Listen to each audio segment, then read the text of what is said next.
महाराज, आप बहुत चिंतित दिख रहे हैं। हाँ महारानी वसुंधरा। महाराज, आपने क्या निर्णय ले लिया?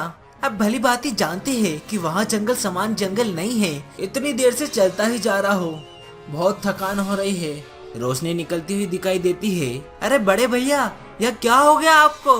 आप तो पत्थर की मूर्ति बन गए, यहाँ कैसे हो गया? मुझे माफ कर दो साधु महाराज। और जैसे ही अर्जुन उन्हें वह हीरे का हार देता है, तभी अचानक एक तेज रोशनी चारों ओर फैल जाती है। एक समय की बात है, विजयगढ़ नाम का एक राज्य था, जहाँ पर महाराजा वीरेंद्र सिंह और उनकी पत्नी वसुंधरा देवी का राज्य था। उनके दो बेटे थे, राजवीर और अर्जुन। दोनों राजकुमार बहुत वीर, साहसी और बुद्धिमान थे और दोनों ही एक महात्मा साधु से शिक्षा लेने के लिए उनके आश्रम गए थे। महाराज, आप बहुत चिंतित दिख रहे हैं। हाँ महारानी वसुंधरा, कुछ ही दिनों में दोनों राजकुमारों की शिक्षा पूरी हो जाएगी और फिर दोनों राजकुमार अपने राज्य वापस आ जाएंगे। पर ये तो अच्छी बात है ना, तो उसमें चिंतित होने वाली क्या बात है? हाँ, इसमें चिंतित होने वाली कोई बात नहीं है। मैं तो इस बात को लेकर चिंतित हूँ कि इस राज्य का अगला राजा आखिर दोनों राजकुमारों में से कौन बनेगा और इस बात का फैसला मैं कैसे करूँ। इतनी सी बात महाराज, मेरे पास इसका एक उपाय है। हम दोनों राजकुमारों की परीक्षा लेंगे और जो इसमें सफल होगा उसे राज्य का उत्तराधिकारी बनाएंगे।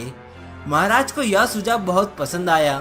उन्होंने तय किया कि दोनों राजकुमारों की परीक्षा लेकर यहाँ देखा जाएगा कि कौन अधिक योग्य है। आओ मेरे राजकुमारों, आओ। तुम दोनों अब बड़े हो गए हो और तुम दोनों ने एक महान गुरु से शिक्षा भी ले ली है। अब तुम दोनों में से किसी एक को इस राज्य का राजा बनना है, जिसके लिए तुम दोनों को एक परीक्षा से गुजरना होगा। जो उस परीक्षा को पास करेगा वही इस राज्य का अगला राजा बनेगा। पिताजी, परीक्षा रखने की जरूरत ही क्या है? मैं चाहता हूँ कि आप बड़े भैया राजवीर को राजा बना दे, मुझे कोई आपत्ति नहीं है। आप बड़े भैया राजवीर को इस राज्य का नया राजा घोषित कर दीजिए। अर्जुन, क्या तुम राजा नहीं बनना चाहते या मेरे परीक्षा से भयभीत हो गए? पिताजी, मेरे मन में परीक्षा का कोई भय नहीं है, लेकिन मैं अपने बड़े भाई को किसी कठिन परिस्थिति में नहीं डालना चाहता। मैं नहीं चाहता कि राजा बनने की दौड़ में हमें एक दूसरे के खिलाफ खड़ा होना पड़े या फिर मुझे अपने भाई को हराना पड़े। मेरे लिए बड़े भैया का सम्मान सबसे बढ़कर है, इसलिए मैं चाहता हूँ कि आप उन्हें ही राजा घोषित करें। नहीं पिताजी, मैं ऐसा बिल्कुल नहीं चाहता। और अर्जुन, तुम मुझे क्यों कमजोर समझ रहे हो? क्या तुम्हें याद नहीं कि हमने एक ही गुरु से शिक्षा प्राप्त की है? तो फिर तुम मुझे कमजोर क्यों मान रहे हो? या फिर यह हो सकता है कि असल में तुम ही मेरे सामने खड़े होने से डर रहे हो? ठीक है भैया, अगर आप चाहते हैं कि मैं इस परीक्षा को पास करूं, तो मैं जरूर इस परीक्षा में भाग लूंगा। पिताजी, बताइए क्या है आपकी परीक्षा? पुत्रों, तुम दोनों को अपने राज्य की आखिरी सीमा के पास जाना होगा, जहाँ वनतलिया नाम का एक जंगल है। उस जंगल में एक जादुई गुफा है जिसमें एक हीरे का हार है। जो भी उस हीरे को हार को लेकर आएगा वही बनेगा इस राज्य का अगला राजा। फिर अर्जुन और राजवीर अपने पिताजी को सहमति जताते हुए कहते हैं, ठीक है पिताजी, हम कल ही जंगल के लिए निकलेंगे। महाराज, आपने क्या निर्णय ले लिया? आप भली भांति जानते हैं कि वहाँ जंगल समान जंगल नहीं है, बल्कि एक जादुई खतरनाक जगह है। वहाँ पल भर में हालात बदल सकते हैं और यदि कोई सावधानी और समझ से काम ना ले तो वहाँ से लौटना ही मुश्किल हो सकता है। ऐसे में आपने अपने पुत्र को जंगल में क्यों भेज दिया? मंत्री जी, मुझे अच्छी तरह पता है कि जंगल में हर कदम पर चुनौती है और वहाँ की कठिनाइयों से केवल बुद्धि और धैर्य से निपटा जा सकता है। लेकिन यह भी समझ लीजिए कि उन्हें वहाँ भेजना मेरे लिए बहुत आवश्यक था। महाराज, ऐसा क्या कारण था कि उन्हें वहाँ जाना अनिवार्य हो गया? मंत्री जी, समय आने पर आपको भी समझ आ जाएगा कि उनका वहाँ जाना क्यों इतना आवश्यक था। अब राजा के दोनों बेटे राजवीर और अर्जुन दोनों जंगल की ओर जाने के लिए निकल पड़ते हैं। इतनी देर से चलता ही जा रहा हूँ, बहुत थकान हो रही है। क्यों ना किसी पेड़ की छांव में थोड़ा आराम कर लिया जाए अर्जुन।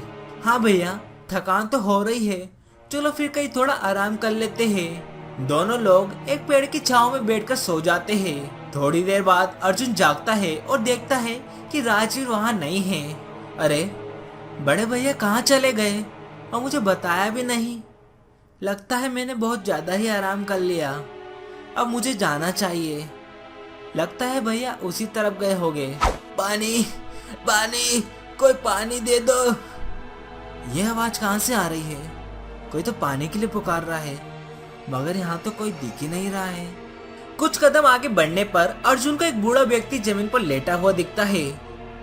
अरे, आप प्यासे लग रहे हैं, रुकिए, मैं भी आपके लिए पानी लेकर आता हूँ। इतना कहकर अर्जुन जल्दी से जाकर नदी से पानी लेकर उस बूढ़े व्यक्ति को पिला देता है। बूढ़ा व्यक्ति, धन्यवाद बेटा, तुमने मेरी जान बचाई, वरना मैं तो यहाँ प्यासा ही मर जाता। नहीं नहीं, आप ऐसा ना कहे काका। वैसे आपका घर कहाँ है? चलिए मैं आपको अपने घोड़े पर बिठाकर आपके घर तक छोड़ देता हूँ। नहीं बेटा, मैं चला जाऊंगा, तुम्हारा बहुत बहुत शुक्रिया। इतना कहकर अर्जुन वहाँ से निकल जाता है। पता नहीं भैया किस दिशा में गए होंगे। अब मुझे अपनी मंजिल की ओर तेजी से बढ़ना चाहिए, शायद आगे कई भैया मिल जाए। दूसरी ओर राजवीर आगे बढ़ते हुए एक थके हारे व्यक्ति से मिलता है। आप कौन हैं और इस घने जंगल में क्या कर रहे हैं? बेटा, मैं पास में ही रहता हूँ, यह लकड़ियाँ चुनने आया था, पर मैंने 2 दिन से कुछ नहीं खाया है, जिसकी वजह से मेरे शरीर में बिल्कुल भी दम नहीं बचा है। बेटा, क्या तुम मेरे लिए कुछ फल तोड़ के ला सकते हो? इस जंगल में बहुत फल लगे हुए हैं। राजवीर अपने मन में सोचते हुए, अगर मैं यहाँ ज्यादा देर रुका तो मेरा छोटा भाई मुझसे पहले पहुंचकर वह हीरे का हार लेकर पिताजी को दे देगा, जिससे वह राजा बन जाएगा और मैं इस परीक्षा में हार जाऊंगा। इतना सोचने के बाद राजवीर कहता है, माफ करना, मुझे जरा जल्दी है, मुझे कहीं पहुंचना है जरूरी काम से, इसलिए मैं आपकी कोई मदद नहीं कर सकता। इतना कहकर राजवीर वहां से आगे की ओर निकल जाता है। कोई है, मेरी मदद करो। साधु महाराज, आपको क्या हुआ है? बेटा, मेरे पैर में सांप ने काट लिया है, जहर फैल रहा है और मुझे बहुत दर्द हो रहा है। यहाँ पास की नदी के किनारे एक पेड़ है जिस पर जड़ी बूटी लगी है, वो जड़ी बूटी लेकर आ सकते हो क्या? जहर को खत्म कर सकती है वो जड़ी बूटी। राजवीर फिर से मन में सोचता है, अगर नदी बहुत दूर हुई तो मुझे पहुंचने में बहुत समय लग जाएगा और अर्जुन मुझसे पहले ही हार को लेकर पहुंच जाएगा, मुझे जल्दी करनी चाहिए। फिर राजवीर साधु को कहता है, साधु महाराज, मुझे माफ करें, मुझे नहीं पता कि वो जड़ी बूटी कहाँ है और मुझे एक जरूरी काम के लिए जल्दी पहुंचना है। इतना कहकर राजवीर बिना मदद किए वहां से निकल जाता है। वही दूसरी तरफ अर्जुन, अरे यह कौन है इस घने जंगल में? काका, आप यहाँ इतने घने जंगल में क्या कर रहे हैं? बेटा, मैं पास में ही रहता हूँ, यहाँ लकड़ियाँ चुनने आया था, पर मैंने 2 दिन से कुछ नहीं खाया है, जिसकी वजह से मेरे शरीर में बिल्कुल भी दम नहीं बचा है। बेटा, क्या तुम मेरे लिए कुछ फल तोड़ के ला सकते हो? इस जंगल में बहुत फल लगे हुए हैं। हाँ, जरूर लेकर आऊंगा, आप यहीं बैठिए, मैं अभी कुछ फल लेकर आता हूँ। अर्जुन तुरंत जाकर जंगल से कुछ फल तोड़ लेता है और फिर लाकर उस बूढ़े आदमी को दे देता है। काका, यह लीजिए, आप ये फल खा लीजिए और बताइए मैं आपकी क्या सेवा कर सकता हूँ। धन्यवाद बेटा, मेरी मदद करने के लिए। जिस काम के लिए आए हो उसमें तुम्हें सफलता जरूर मिलेगी। अर्जुन अब आगे की यात्रा पर निकल पड़ता है। आगे यात्रा में अर्जुन को वही जख्मी साधु दिखाई देते हैं जो राजवीर को दिखाई दिए थे। मदद करो, कोई मेरी मदद करो। अरे साधु महाराज, आपको क्या हो गया है? बेटा, मेरे पैर में एक सांप ने काट लिया है, जिससे मेरे पैर में बहुत खून बह रहा है और दर्द भी बहुत हो रहा है। इस जंगल में ढेर सारी जड़ी बूटियां लगी है जो सांप के जहर को खत्म कर सकती है। बेटा, क्या तुम वह जड़ी बूटी मेरे लिए लेकर आओगे? हाँ साधु महाराज, मैं जरूर लेकर आऊंगा, मगर क्या आप मुझे जड़ी बूटी की पहचान बता सकते हैं? बेटा, यहाँ से कुछ दूरी पर एक नदी है, उसके पास में एक बहुत पुराना सा वृक्ष है, बस उस वृक्ष के नीचे ही तुम्हें सुनहरे रंग की जड़ी बूटी दिखाई देगी, उसे ही तोड़कर मेरे पास ले आओ। ठीक है साधु महाराज, मैं अभी जाकर वहाँ जड़ी बूटी लेकर आता हूँ। अर्जुन नदी की ओर जाता है। नदी के पास पहुँचने के बाद लगता है यही वह नदी है जिसके बारे में साधु महाराज ने बताया था। इसके पास में एक पुराना सा वृक्ष होगा। हाँ, ये वही है। हाँ, ये रहा वो पुराना वृक्ष और ये रही वो जड़ी बूटी। मुझे जल्दी से इन्हें तोड़कर साधु महाराज की जान बचानी होगी। अर्जुन जल्दी से जड़ी बूटियों को तोड़कर साधु महाराज के पास वापस जाता है और उनके जख्म पर वो जड़ी बूटी लगाता है। धन्यवाद बेटा, तुमने मेरी जान बचाई। तुम सच में एक नेक दिल इंसान हो। तुम्हें तुम्हारे काम में जरूर सफलता मिलेगी। आगे अर्जुन को एक जादुई कुएं से रोशनी निकलती हुई दिखाई देती है। अरे यहाँ क्या है? इस कुएं से तो रोशनी निकल रही है। यहाँ कैसा कुआं है? मैं एक जादुई कुआं हूँ और मेरे पास सोना, चांदी, हीरे, मोती सब है। मेरे पास अनंत धन है। अगर तुम चाहो तो यह सब तुम्हारा हो सकता है। आओ, मेरे अंदर आओ और ले लो जितना चाहो। क्या सच में मैं जितना चाहूँ उतना खजाना ले सकता हूँ? सोना, चांदी, हीरे, मोती, क्या ये सारा का सारा मेरा हो सकता है? हाँ, यह सब तुम्हारा हो सकता है। लेकिन क्या? मेरे लिए इस समय इस धन से ज्यादा जरूरी मेरे लिए पिताजी की परीक्षा है, जिसके लिए मुझे अभी और आगे जाना है। मुझे क्षमा करे, मुझे किसी धन की आवश्यकता नहीं है। कृपया आप इस धन को उन गरीबों को दे दे जिनको धन की सख्त जरूरत है। इतना कहकर अर्जुन आगे की ओर निकल जाता है, लेकिन तभी अचानक से एक साधु महाराज प्रकट होते हैं। ये वही साधु महाराज थे जिनकी अर्जुन ने पहले मदद करी थी। साधु महाराज आप? हाँ राजकुमार अर्जुन, यह सब तुम्हारी परीक्षा ही थी जिसमें तुम सफल हुए हो। जाओ राजकुमार, तुम अब लक्ष्य के बहुत करीब हो। धन्यवाद साधु महाराज। थोड़ी ही दूर जाने पर अर्जुन को एक गुफा दिखाई देती है। लगता है ये वही गुफा है जिसके बारे में पिताजी ने बताया था और इसी के अंदर वह हीरे का हार मिलेगा। गुफा में इधर उधर देखने के बाद उसे वह हीरे का हार दिख जाता है। हाँ, ये रहा वो हीरे का हार जिसे पिताजी ने लाने को कहा था। उस हीरे के हार को लेकर अर्जुन गुफा के बाहर आ जाता है। यह हीरे का हार तो मुझे मिल गया, लेकिन बड़े भैया कहीं नहीं मिले। क्या वो यहाँ आए थे भी या नहीं? अगर यहाँ आए थे तो इस हीरे के हार को क्यों नहीं ले गए? और अगर यहाँ नहीं आए तो बड़े भैया कहाँ चले गए? कहीं कोई मुसीबत में तो नहीं पड़ गए? मुझे जल्दी से यहाँ से जाना होगा और बड़े भैया का पता लगाना होगा। अर्जुन वहाँ से निकलने ही वाला था कि तभी उसे एक तोता दिखाई देता है जो बोलता है, राजकुमार अर्जुन, मैं जानता हूँ तुम्हारे बड़े भैया कहाँ हैं। अरे तोते, तुम तो बिल्कुल हम इंसानों की तरह बात करते हो। हाँ राजकुमार, मैं एक बोलने वाला तोता हूँ और मैं इस जंगल में ही रहता हूँ। मैंने देखा है कि तुम्हारे बड़े भैया उस कुएं के अंदर गए थे जिसमें से आवाज आती है कि खजाना लेने आओ, खजाना लेने आओ। तो इसका मतलब बड़े भैया उस खजाने वाले कुएं में गए थे, लेकिन वह कुआं तो मायावी कुआं था। साधु महाराज ने कहा था कि वह एक परीक्षा है, कहीं बड़े भैया कोई मुसीबत में तो नहीं पड़ गए। मुझे जाना होगा। अर्जुन भी उस कुएं की तरफ निकल जाता है और कुएं में जाकर देखता है।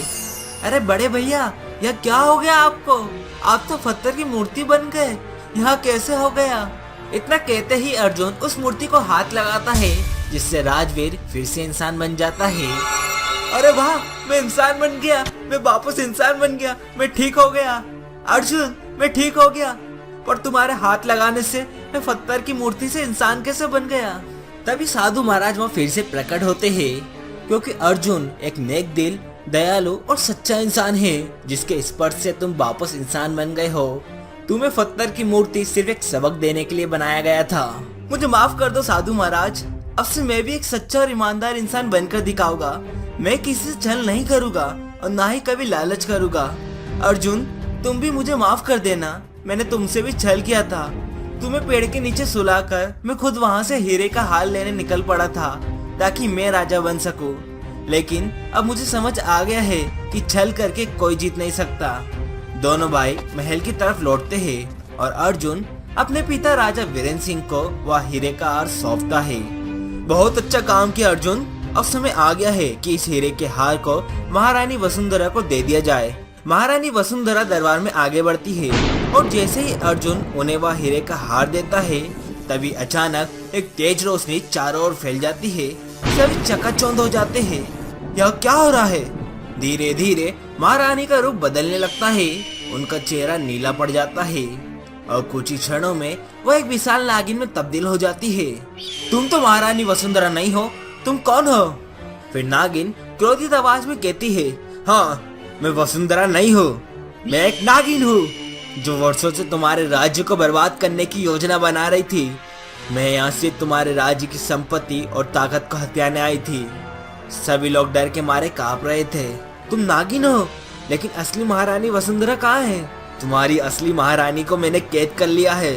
इतने दिनों से मैं शांत थी क्योंकि मेरी शक्तियाँ इस हीरे के हार में कैद थी। यह हार केवल एक सच्चा और ईमानदार व्यक्ति ही ला सकता था। इसलिए मैंने राजा वीरेंद्र सिंह को इस परीक्षा का सुझाव दिया और तुम राजकुमारों को इसे लाने भेजा। राजा वीरेंद्र सिंह और दोनों राजकुमार यह सुनकर हैरान हो जाते हैं। नागिन अपनी शक्तियों का इस्तेमाल करने ही वाली होती है कि तभी अर्जुन अपने जेब से एक चमचमाती मणि निकालता है। उस मणि को देखने के बाद नागिन हक्का बक्का रह जाती है। यह मणि तुम्हारे पास कैसे आई? इसे मुझे दे दो, नहीं तो मैं पूरे राज्य को नष्ट कर दूंगी। नागिन मणि को देखने के बाद डर जाती है और जैसे ही नागिन अर्जुन की ओर बढ़ती है, अर्जुन मणि को जोर से जमीन में पटक देता है। मणि के टूटते ही नागिन धीरे धीरे गायब होने लगती है। अर्जुन, यह मणि तुम्हारे पास कैसे आई? पिताजी, जब हम उस जादुई जंगल में थे तो मुझे एक तोता मिला था। वह कोई साधारण तोता नहीं था, बल्कि एक जादुई तोता था। वह बिल्कुल हम इंसानों की तरह बातें करता था। उसी ने मुझे बताया कि असली महारानी वसुंधरा के स्थान पर एक नागिन आ चुकी है और इस मणि में उसकी जान बसी है। तो यह सब उस नागिन की योजना थी। हाँ, उस तोते ने मुझे यह भी बताया कि इस मणि को तोड़ने से ही नागिन का अंत होगा। उसी जंगल में मुझे एक साधु महाराज भी मिले थे जो सर्प के काटने से घायल हो गए थे। अच्छा, वह साधु महाराज, वो तो मुझे ही मिले थे। उनकी मदद के लिए मैं नदी किनारे से जड़ी बूटी लेने गया था और वहीं मुझे यह चमचमाती मणि मिली। यह मणि इतनी सुंदर थी कि इसने मुझे अपनी ओर आकर्षित किया और मैंने इसे उठाकर अपनी जेब में रख लिया था। सच में पिताजी, वो एक जादुई जंगल है। राजा वीरेंद्र सिंह और राजवीर अर्जुन की बात सुनकर चौंक गए। राजा ने अर्जुन की तारीफ करते हुए कहा, पुत्र, तुमने न केवल अपनी बुद्धिमानी और वीरता से राज्य की रक्षा की है, बल्कि अपने बड़े भाई और असली महारानी वसुंधरा की बचा लिया है। राजा तुरंत आदेश देते हैं कि असली महारानी वसुंधरा की खोज की जाए। कुछ ही समय के बाद महल के गुप्त कक्ष में असली महारानी को कैद से मुक्त कर लिया जाता है। वह कमजोर थी लेकिन सुरक्षित थी। बेटा अर्जुन, तुमने अपनी सच्चाई और साहस से न केवल अपने राज्य को बचाया, बल्कि मेरे जीवन को भी सुरक्षित किया। मुझे तुम पर गर्व है। अब समय आ गया है कि हम अपने राज्य के नए उत्तराधिकारी का चयन करें। अर्जुन, तुम्हारी वीरता, धैर्य और सही निर्णय लेने की क्षमता ने यह साबित कर दिया है कि तुम इस राज्य के योग्य राजा हो। मैं घोषणा करता हूँ कि तुम विजयगढ़ के अगले महाराज बनोगे। पिताजी, यह राज्य बड़े भैया का भी है। अगर आप मुझे राजा बनाना चाहते हैं तो मैं तब तक यह जिम्मेदारी नहीं ले सकता जब तक भैया भी इसके लिए सहमत ना हो। अर्जुन, तुम इस राज्य के सच्चे राजा हो।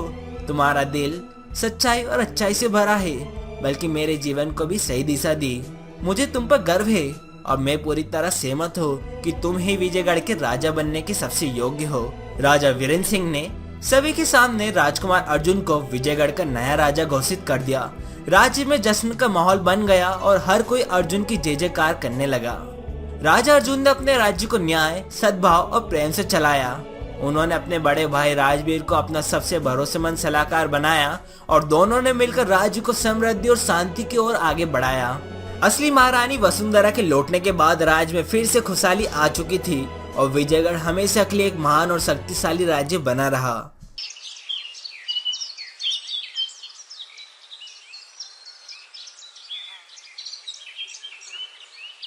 एक बार की बात है, रामतलिया नाम का एक गांव था। वहाँ के सभी लोग बड़े खुशहाल रहा करते थे, लेकिन जैसे ही रात होती उस गांव में सन्नाटा छा जाता था। गांव के लोगों का मानना था कि गांव से थोड़ी दूरी पर एक पुरानी खंडर हवेली है। लोग कहते हैं कि वहाँ एक स्त्री नाम की चुड़ैल रहती है, जो रात होते ही गांव के किसी भी आदमी को उठाकर ले जाती थी। इसी वजह से गांव का कोई भी आदमी रात को बाहर निकलने की हिम्मत तक नहीं करता था। इस खौफ के कारण गांव में रात होते ही सन्नाटा छा जाता था। उसी गांव में मोहन और उसकी पत्नी लीला आते हैं। उन्हें वह गांव बहुत ही अच्छा लगता है, लेकिन उन्हें एक बात बहुत ही अजीब लगी। सभी घरों के बाहर बड़े बड़े अक्षरों में लिखा हुआ था, ओ चुड़ैल कल आना। तभी वो इसके बारे में गांव वाले से पूछते हैं, अरे भैया ये सब घर के बाहर क्या लिख रखा है, ओ चुड़ैल कल आना। भैया आपको नहीं पता है का? लगता है अभी अभी गांव में आए हो। हाँ भैया अभी अभी आए हैं। तो सुनो, कई साल पहले गांव के पास वाली हवेली में एक धनी परिवार रहता था। परिवार की बेटी अंजलि बहुत ही सुंदर और मासूम थी। उसकी शादी की तैयारी चल रही थी, लेकिन शादी के एक दिन पहले किसी ने उसकी बेरहमी से हत्या कर दी। अंजलि की मौत के बाद उसका पूरा परिवार इस गांव को छोड़कर पास के शहर में रहने चला गया। उस दिन से अंजलि की आत्मा हवेली में भटक रही है और हर रात वह किसी न किसी आदमी को अपना शिकार बनाती है। वह अपनी अधूरी इच्छा और बदले की भावना से भरी रहती है। गांव वालों ने इस भयानक स्थिति से बचने के लिए एक उपाय निकाला। उन्होंने अपने घरों के बाहर बड़े बड़े अक्षरों में लिखना शुरू कर दिया, ओ चुड़ैल कल आना। यह मान्यता थी कि यह वाक्य पढ़कर चुड़ैल अगले दिन आने का वादा करती और उस रात किसी को नहीं ले जाती। यह उपाय सफल भी हुआ और गांव के लोग रात को थोड़ी राहत महसूस करने लगे। भैया मैं तो बोल रहा हूँ, आप भी अपने घर के बाहर ये याद से जरूर लिख लेना। अरे भैया आप क्या अंधविश्वास बातों पर यकीन करते हैं? ऐसा कुछ नहीं होता है। लेकिन मोहन और उसकी पत्नी लीला को ये सब अंधविश्वास लगा और उन्होंने गांव वाले की बात को मजाक समझकर टाल दिया। फिर गांव में जैसे ही शाम होने लगती है, सब अपने अपने घरों में जाने लगते हैं। गांव में चारों तरफ सन्नाटा छा जाता है और फिर रात के इसी सन्नाटे में वो चुड़ैल अपनी हवेली से बाहर निकलती है किसी आदमी को लाने के लिए। चुड़ैल एक एक करके सबके घर जाती है, लेकिन उसे सभी घरों के बाहर लिखा हुआ दिखता है, ओ चुड़ैल कल आना। लगता है आज भी इस घर में कोई नहीं है। दूसरा घर देखती हो, यहाँ भी कोई नहीं है। ऐसा करते करते चुड़ैल मोहन और लीला के घर के बाहर पहुंचती है और देखती है, अरे इनके घर के बाहर तो कुछ नहीं लिखा है। लगता है यही घर में मुझे मेरा दूल्हा मिलेगा। फिर चुड़ैल मोहन और लीला के घर का दरवाजा खटखटाती है। अरे ओ सुनो जी, देखो तो सही इतनी रात को कौन आया है। तभी मोहन दरवाजे के पास जाकर दरवाजा खोलता है और जैसे ही उसने दरवाजा खोला उसके होश उड़ जाते हैं। उसके सामने चुड़ैल खड़ी रहती है। ये देखकर मोहन हक्का बक्का रह गया। तभी चुड़ैल उसको अपने साथ हवा में उड़ाकर ले जाती है। ये देखकर लीला जोर जोर से चिल्लाने लगती है, अरे ओ चुड़ैल मेरे पति को कहाँ ले जा रही है? अरे ओ चुड़ैल मेरे पति को कहाँ ले जा रही है? ओए ओए सुनो, कोई तो सुनो, मदद करो हमारी।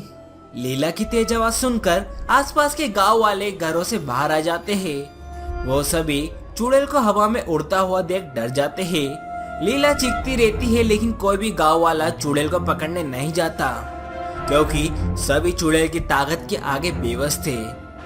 तभी गांव का एक बूढ़ा पंडित आता है जिनका नाम श्याम था और सभी गांव वालों को बोलता है, कब तक हम इस चुड़ैल से डरते रहेंगे? अब मौका आ गया है कि हम इस चुड़ैल का किस्सा हमेशा हमेशा के लिए खत्म कर दे। हमें अंजलि की आत्मा को शांति दिलानी होगी, तभी यह डरावनी घटनाएं बंद होगी। पंडित जी ने एक पुरानी किताब से एक मंत्र निकाला और सभी गांव वाले मिलकर हवेली की ओर चल पड़े। सभी गांव वालों के मन में डर तो था, लेकिन वो लोग चुड़ैल के रोज किसी न किसी आदमी को उठाने की वजह से परेशान हो चुके थे। हवेली में पहुंचकर सभी ने मिलकर मंत्र का उच्चारण किया। मंत्र पढ़ते ही अंजलि की आत्मा प्रकट हुई और फिर पंडित जी ने उससे पूछा, ओ चुड़ैल, हमने तेरा क्या बिगाड़ा है जो तू हर रात किसी न किसी आदमी को लेकर चली जाती है? तुझे आखिर क्या चाहिए? और उसने रोते हुए कहा, मुझे न्याय चाहिए। मेरे हत्यारे को सजा दो, फिर ही मैं इस गांव और इस हवेली को छोड़कर हमेशा हमेशा के लिए चली जाऊंगी। पंडित जी ने चुड़ैल को भरोसा दिलाया कि वे उसके हत्यारे को ढूंढकर सजा दिलवाएंगे। गांव वालों ने अंजलि के हत्यारे की तलाश शुरू कर दी। कुछ पुराने दस्तावेज और गांव के बुजुर्गों की मदद से उन्होंने पाया कि अंजलि की हत्या उसके ही मंगेतर ने की थी, क्योंकि वह किसी और से प्यार करता था। गांव वालों ने मंगेतर को पकड़ लिया और उसे चुड़ैल के हवाले कर दिया। चुड़ैल ये देखकर आग बबूला हो गई। मैं तेरे से सच्चा प्यार करती थी और तूने मेरी ही जान ले ली। अब मैं तेरे को छोड़ूंगी नहीं। ये कहकर चुड़ैल उसका गला पकड़ लेती है और उसे हवा में उठा लेती है। थोड़ी देर में उसके मंगेतर की मौत हो जाती है। हवेली में एक तेज रोशनी हुई और अंजलि की आत्मा धीरे धीरे गायब हो गई। इसके बाद अंजलि की आत्मा को शांति मिली। अंजलि की आत्मा के मुक्त होते ही हवेली की खौफनाक कहानियां भी खत्म हो गई। गांव वालों ने मोहन को सुरक्षित वापस ले आए और उसे चुड़ैल के बारे में सच्चाई बताई। अब गांव में ओ चुड़ैल कल आना लिखने की जरूरत नहीं थी, क्योंकि चुड़ैल की आत्मा को शांति मिल चुकी थी। मोहन और लीला ने इस घटना से सीखा कि हर अंधविश्वास के पीछे एक सच्चाई होती है। उन्होंने गांव वालों की बहादुरी और एकता की मिसाल देखी, जो किसी भी समस्या का सामना कर सकते थे। गांव अब सुरक्षित था और हवेली एक पुरानी कहानी बनकर रह गई थी। गांव के लोग अब चैन की नींद सो सकते थे और हवेली का डरावना अतीत केवल एक कहानी बनकर रह गया। इस तरह ओ चुड़ैल कल आना की कहानी गांव की यादों में हमेशा के लिए बस गई। लोगों ने इस घटना से सीखा कि सच्चाई की खोज और एकता से किसी भी समस्या का हल निकाला जा सकता है। गांव अब पहले से ज्यादा सुरक्षित और खुशहाल था और हवेली एक नए सिरे से जीवन की शुरुआत के प्रतीक के रूप में खड़ी थी।